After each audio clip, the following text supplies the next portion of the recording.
Yup. My God. Yeah. This is one of those cars where you just don't really need a whole lot of commentary. But with this specific one, you might need a little bit more because there's more than meets the eye with it. It is a 2005 Ford GT that is twin turbo. Gone is the supercharger. It is a twin turbo build. It is precision 68 turbos. Still keeping the 6-speed, but yes, that is rear-mounted twin turbos. Connected to stainless steel custom exhaust system. Did you even know it was twin turbo? Did you have any idea? I'm assuming, based on your reaction, I'm going to assume not. You know, I swear you probably had said it and it didn't register. Yeah. Like, this is one of those cars where it's like, it could be completely stock and it's still awesome. it's still awesome. It could be an upgraded blower. It's even It's more still extra awesome. And if it's twin turbo, it's holy fuck, that's awesome. Next freaking level awesome.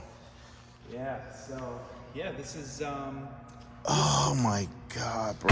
these cars are very interesting because they hold up to mods so well, which is like not something of the period that was very common. Like supercars at the time, you know, like they either had weak gearboxes, weak clutches. They all had that engines wink, that wink. have, you know, not that much potential, like the Gallardo 5-liter V10s. Those are notoriously weak engines. The 5.2s are a different story, but which is we've seen in the R8s, the Huracans. Exactly, the one that was proven. The 5-liter, which sounds amazing, can't handle that much power, but this is really an outlier. Oh my God. As far as I'm aware, this is a stock engine with twin turbo and boost tuning, intake manifold, the whole nine regarding that, but I believe it is a completely unopened engine as far as the internals. This car is absolutely gorgeous. It's sitting on a 22 rear, 20 inch in the front staggered wheel.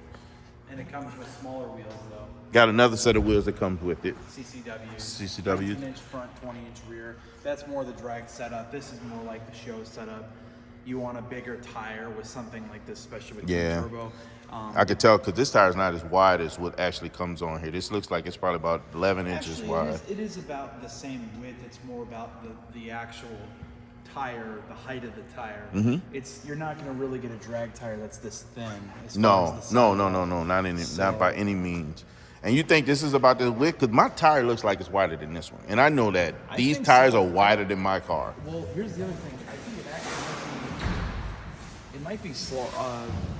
It might be wider than stock because it's actually sticking out of the fender, which is federally illegal. This thing is freaking beautiful. You can cut that out, right? Yeah, we'll cut that out. I don't understand that. But listen, this thing is absolutely gorgeous. Yeah. This is almost like you almost just run out of things to say about it because you just want to look at it. I'm going to be honest with you. I mean, and for me, I've been here probably about 20 minutes and spent most of my time looking at the car. It's gorgeous. Like you just want to take it in. It's, you know, I want to share it, but me first because I'm here. I mean to be selfish, but hey, this thing is gorgeous. Absolutely. Absolutely. Oh my God. Now this is the fun part right here. Getting in. Yeah, man. Not that bad. Getting in is not difficult because this is way better than getting in my car because it's low and you got this cutout. You don't have to duck my head to get in. Well, really? Yes and no. You don't have to duck your head to get in per se. Yeah. But to close the door, you got to duck your head to close the door. I usually just tilt it to the side because when the first time I got in it and I kind of moved my head down, I caught my hair in between the doors. So yeah, so I had to because this, you know, obviously cuts into the roof. So here we go.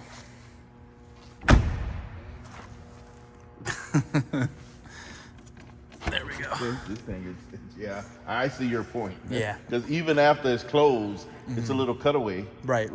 That There's a you little I still gotta duck indentation. my head into. Yeah, But they man, they put an actual like space in here Yeah. for your head, but It's funny tight enough, still. this is like super random information. But my buddy down south, he has a Roush bubble door Yeah. for his Ford GT, which apparently they only made like 10 or 15 of them. And doesn't the they're bubble door get more room? yes, and Roush made them, and Ford backed it.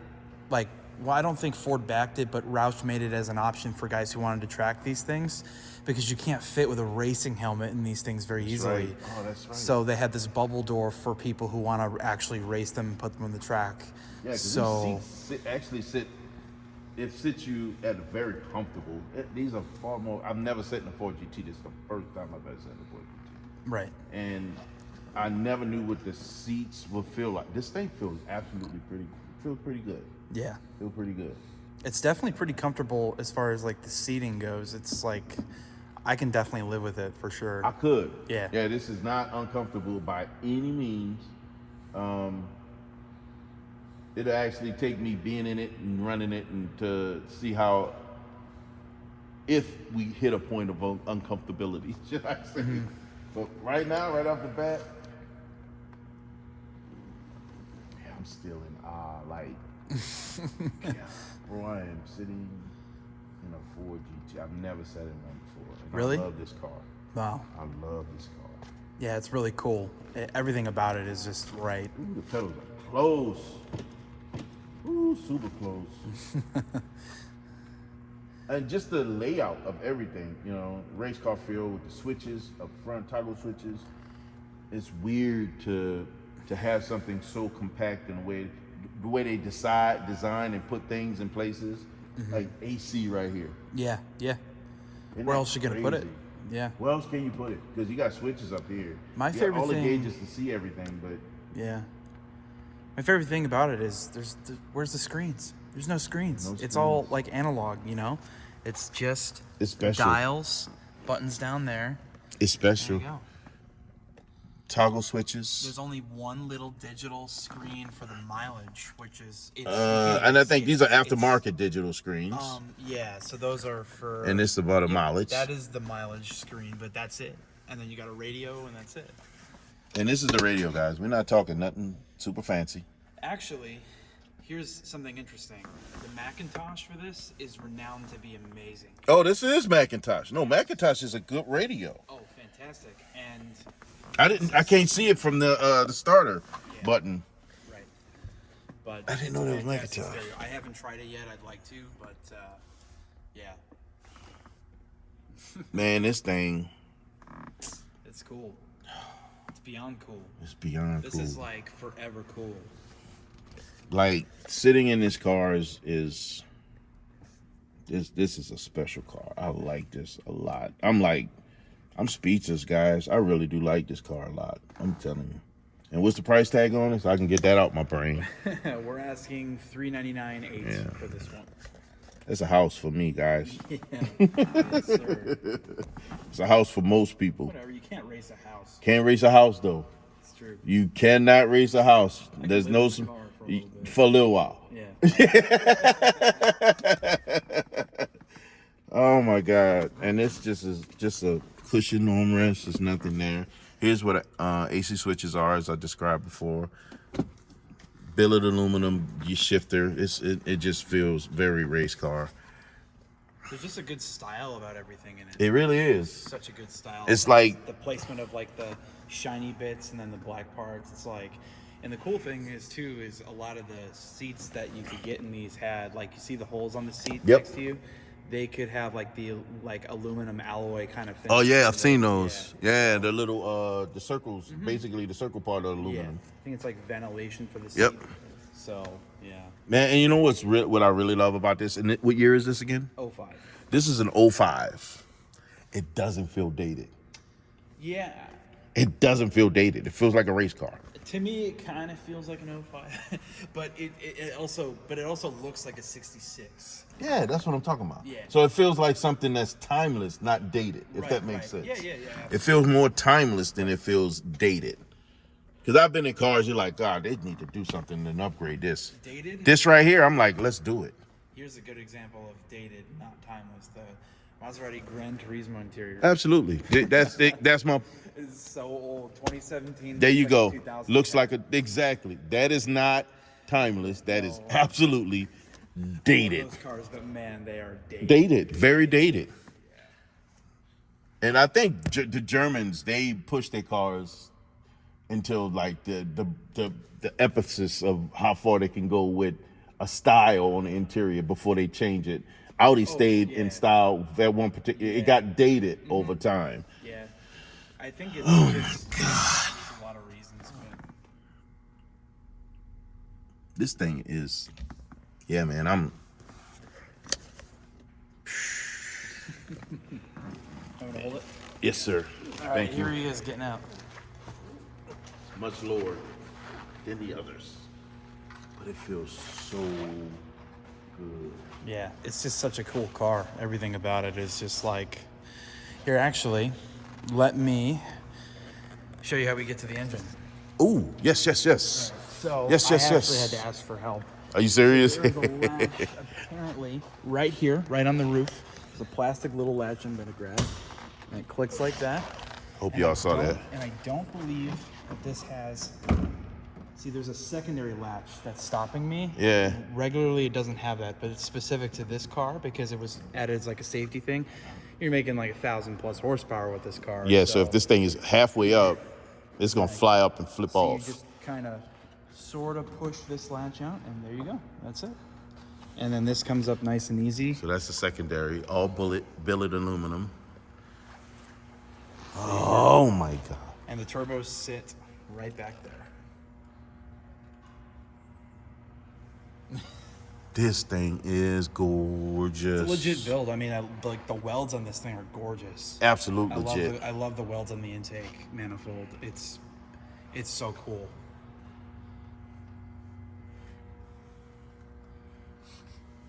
This thing is gorgeous. Oh my God, man. It's got different shocks on it too. Yeah, the coilovers. Yeah, it's legit.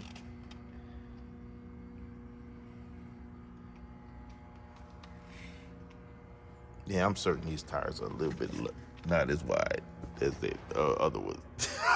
These things are gorgeous. When I looked at taller tires, you can't get the same width. Right. Yeah.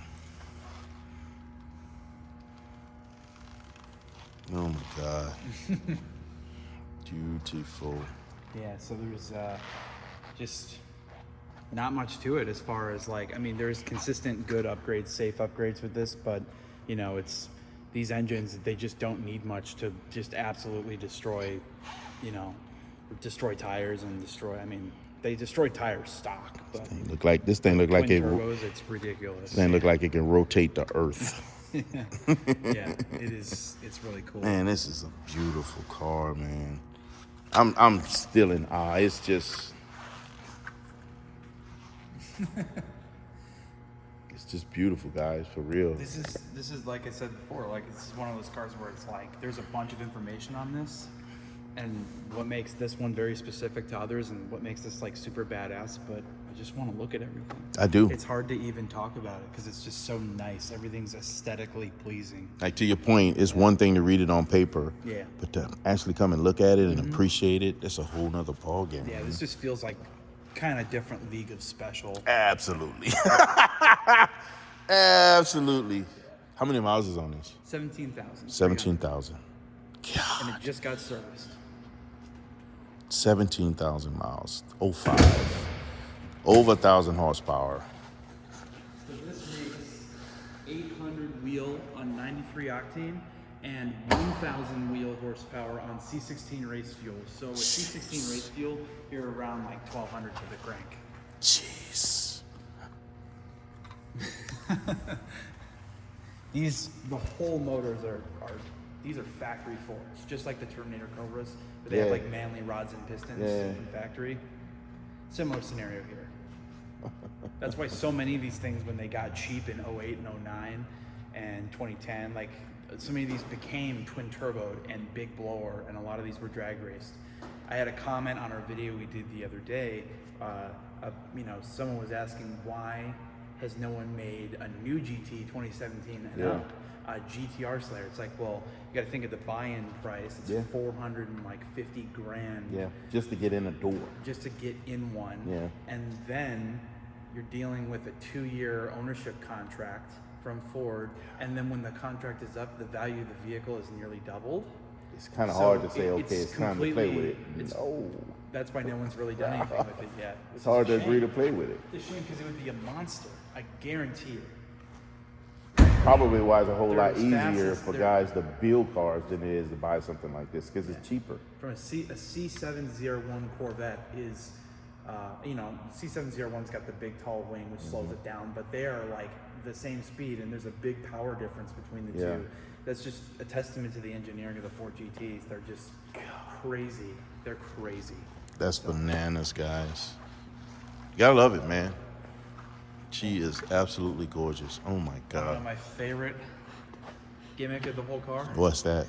So for a very long time, they were trying to come out with a street car successor to the GT40 from the 60s. Okay. And for the longest time, they would make these prototypes and these concept cars and bring them to car show, like auto shows and things like that, and do these reveals. And they would never go to production. They could just never get it done. Yeah.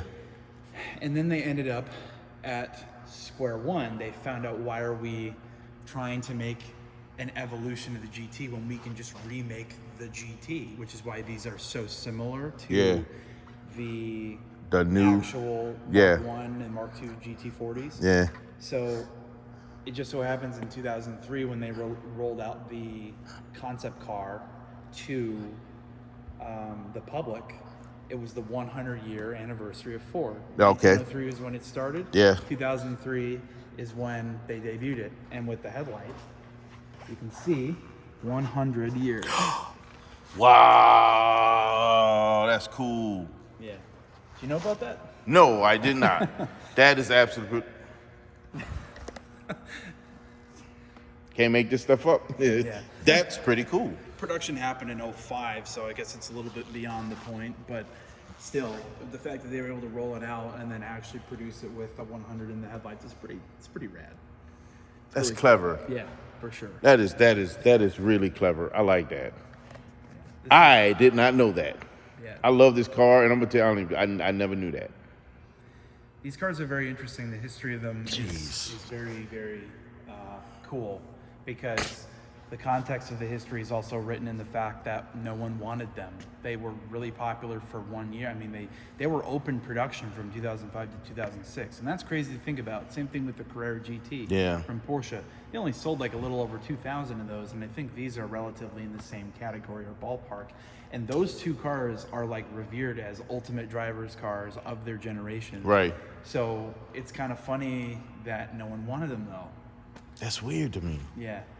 That's Well, so weird. I think that was a time frame where people were wanting like bleeding edge technology, and those two cars were more like how connected.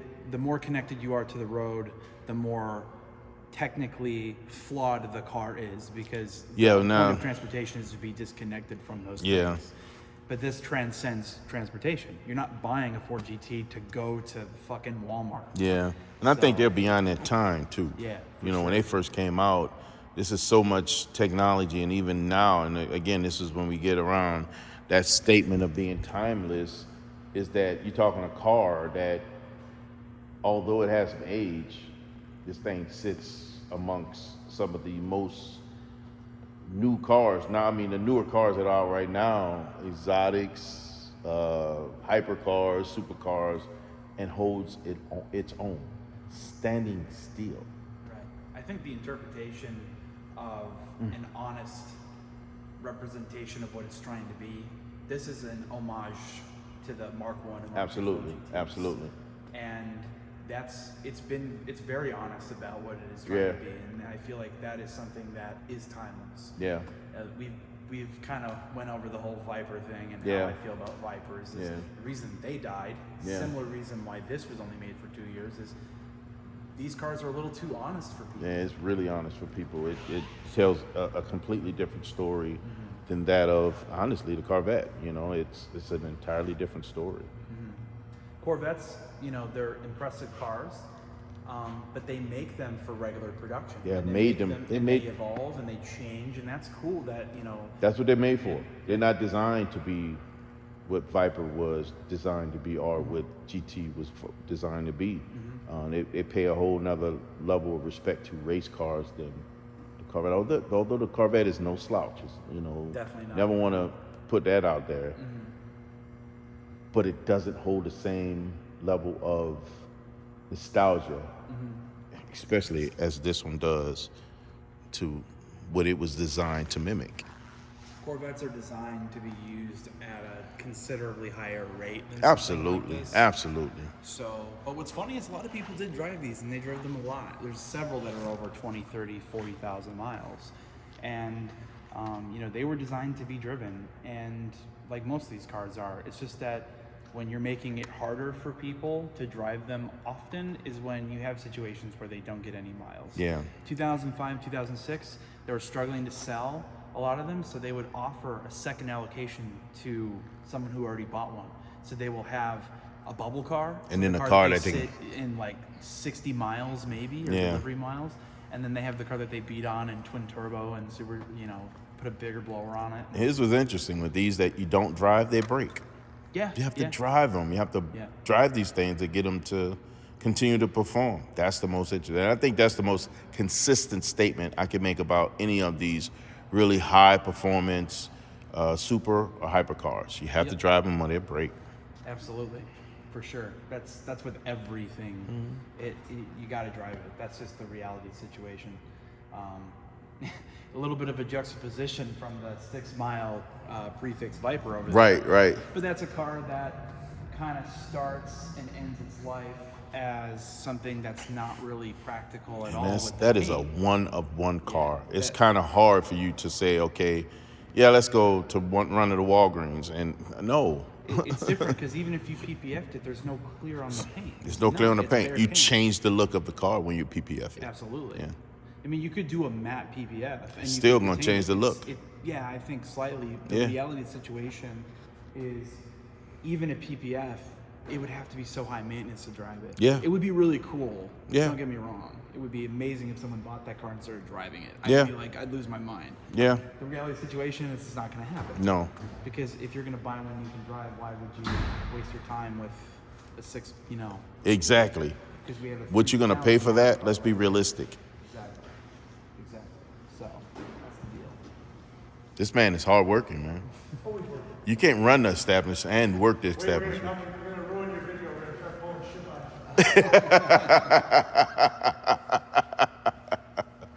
Oh my God. Oh my God. This is it, guys. So we can probably wrap this one up, man. They about to do some moving around and things, so I had to come and share this with you. This is just, it's special, man.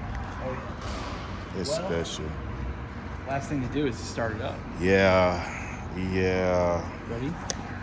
Yeah. All right.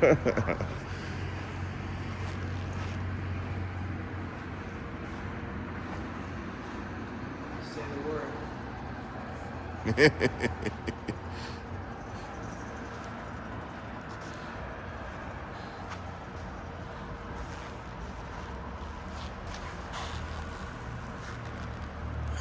Yep.